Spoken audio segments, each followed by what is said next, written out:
जी, एक बहुत ही दुखद हादसा उसकी जानकारी बिलासपुर स्टेशन के पास की आई है, जिसमें पिछली जानकारी तक कम से कम 6 लोगों की मृत्यु की बात सामने आई थी और लोग गंभीर रूप से घायल, काफी गंभीर रूप से घायल भी हैं।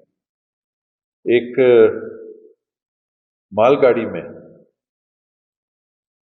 पैसेंजर ट्रेन टकरा जाती है और आज के समय जहां बिलासपुर के पास कई ट्रैक्स हैं, कोई सिंगल ट्रैक हो, डबल ट्रैक हो, तब भी समझ में आती है बात। 3 ट्रैक, 4 ट्रैक, 5 ट्रैक, वहां तो मल्टीपल ट्रैक्स हैं बिलासपुर के पास में।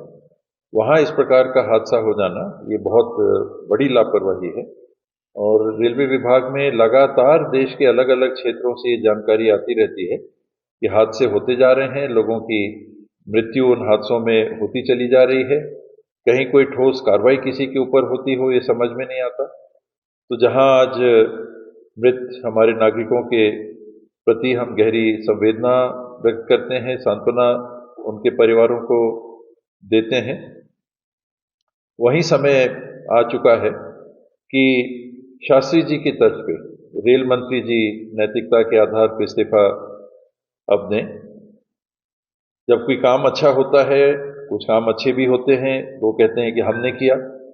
जब हादसा हो रहा है तो दूसरों के सिर पे बात नहीं जानी चाहिए। सीधे सीधे रेल मंत्री जी की जवाबदेही उस नाते बनती है। अगर काम होते हैं तो उनका, हादसा होता है तो दूसरे का। इससे स्थिति बिगड़ती है और जो ढांचा है अधिकारियों का ऊपर से लेकर नीचे तक का, वो ढीला पड़ता है और ये ढिलाई का ही कारण है कि इस प्रकार का हादसा हो सका। तो अब समय है कि गृह मंत्री जी के इस्तीफे के साथ जो भी अधिकारी कर्मचारी इसमें निष्पक्ष जांच के बाद जवाबदेह पाए जाते हैं, उनको कार्य से पृथक करना चाहिए। ये सस्पेंशन और ये इससे हल नहीं हो सकता। जो लोगों की जान की सुरक्षा नहीं कर सकते, उनको काम पे रहने का अधिकार नहीं है, नागरिकों के जीवन के साथ खेल करते रहने का अधिकार नहीं है और ऐसे समस्त कर्मचारी और अधिकारियों को कार्य से बर्खास्त करना चाहिए। साथ ही जो मृत हैं उनके परिवार के, या तो उनकी पत्नी या बेटी बेटा जो भी पात्र हों, उनको रेलवेज में नौकरी तत्काल उपलब्ध करानी चाहिए। आर्थिक सहायता मिलनी ही चाहिए।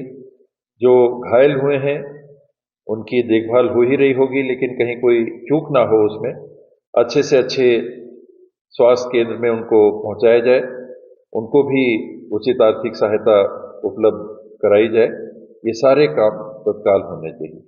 अगर आप ये वीडियो YouTube पर देख रहे हैं तो हमारे चैनल को सब्सक्राइब कर बेल आइकन दबाएं और Facebook पर देख रहे हैं तो हमारे पेज को लाइक करें।